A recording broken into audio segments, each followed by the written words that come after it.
Magandang araw sa lahat, welcome po ulit dito sa ating channel ang Biyahe y Komida. Maraming salamat sa lahat ng nag-subscribe, indeed.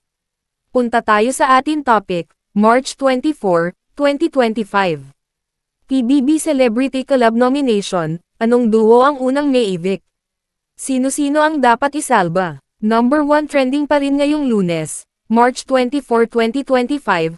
Ang hashtag na hashtag PBB Collab wants to nomi pagkatapos pumili ang housemates ng duo na posibleng ma-evict sa bahay ni Kuya sa darating na weekend. Ang tatlong duo na nominado ay ang Wilver nina Will Ashley at River Joseph, Akali nina AC Bonifacio at Ashley Ortega, at ang Rami nina at Ralph De Leon at Michael Sager. Ang tindi ng pakiusap ng fans ng housemates na nakasama sa nominado na iligtas sila sa eviction. Sa mga nababasa kong komento sa X, ang daming nagtatanggol kina Will at River. Ang iba ay nagsasabing nadamay lang si River, dahil si Will lang daw talaga dapat ang nominado.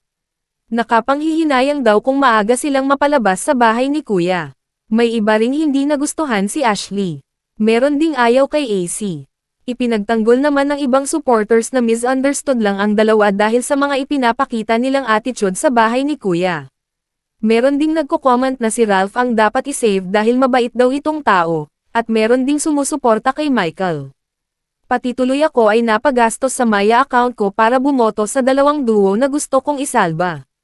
Interesting talagang subaybayan ang PBB Celebrity Collab Edition, lalo na sa online dahil mas updated at buo itong napapanood, hindi na-edit. Pero marami pa rin ang nanunood sa Free TV kaya okay ang ratings ng reality show ng GMA7 at ABS-CBN, lalo na sa weekend. Noong Biyernes, March 21, ay naka-3.3% ang PBB Celebrity Collab. Noong Sabado, March 22, kung saan sorpresang ipinasok si Gabby Garcia bilang house guest, ay naka-6.9%. Noong first nomination night nung Linggo, March 23, ay 6.7% ang nakuha nito.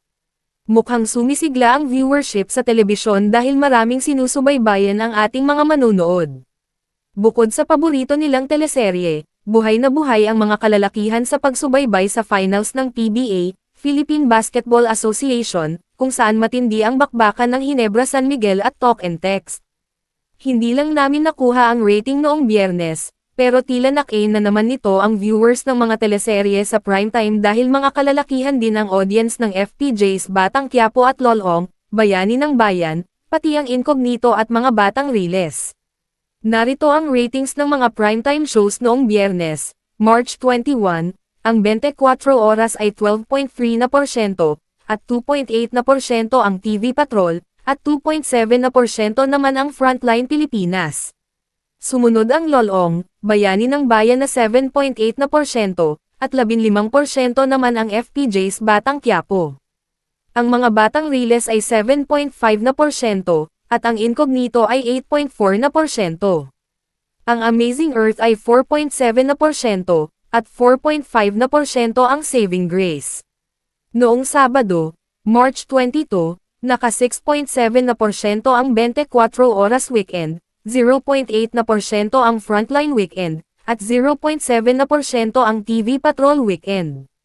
Pagkatapos ng PBB Celebrity Collab, umangat ang Pepito Manaloto na 9.2%, 1.4% ang Rated Corina, at 4% ang replay ng Rainbow Rumble. Pagdating ng Linggo, March 23, ay ang taas ng PBA Finals na naka 4.4%.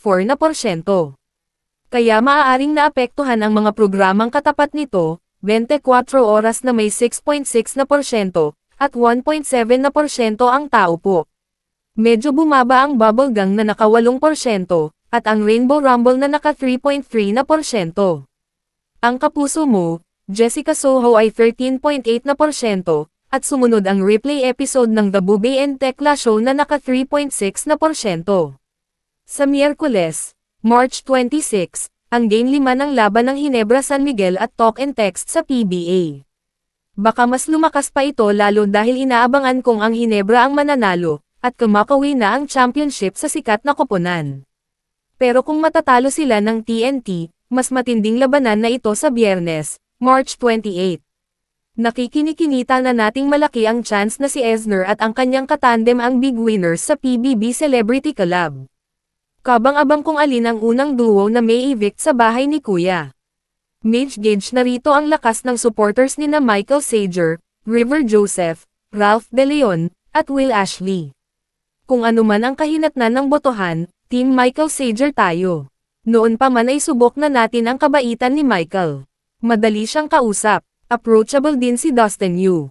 Iyong Josh Ford ay noon pa mailap at hindi ko malapitan. At any rate, ang game show ni Dingdong Dantes na Family Feud ang nanguna sa mga afternoon program noong Biyernes, March 21. Nagsimula ito sa It's Showtime na naka 5.5%, at ang Itbulaga naman ay 3.6%. Sumunod ang Prinsesa ng City Jail na 6.7%, ang Rewind ng Saving Grace ay 0.7%, at ang Frontline Express ay 2.3%. Consistent pa ring mataas ang Mommy Dearest na 6.7%, at ang Huwag Kang Mangamba ay 0.5%. Tumaas ang Bituing Marikit na naka 6.4%, ang Viral Scandal ay 0.3%, ang TV Patrol Express ay 0.3%, at ang Will to Win ay 1.3%. Ang Red Balloon ay 2.2%, at sumunod na ang Family Feud na naka 7.5%. Patuloy na tutukan ang PBB Collab Once Tenomi, sino sa tingin ninyo ang unang daw na ma-evict? At yan ang atin latest Showbiz Chika update for today, huwag kalimutan mag-subscribe. Click the notification bell for more Showbiz Chika updates, like and share the video at suportahan po ang atin Facebook page. Maraming salamat sa lahat ng nag-subscribe, indeed. Magandang buhay sa lahat, adios.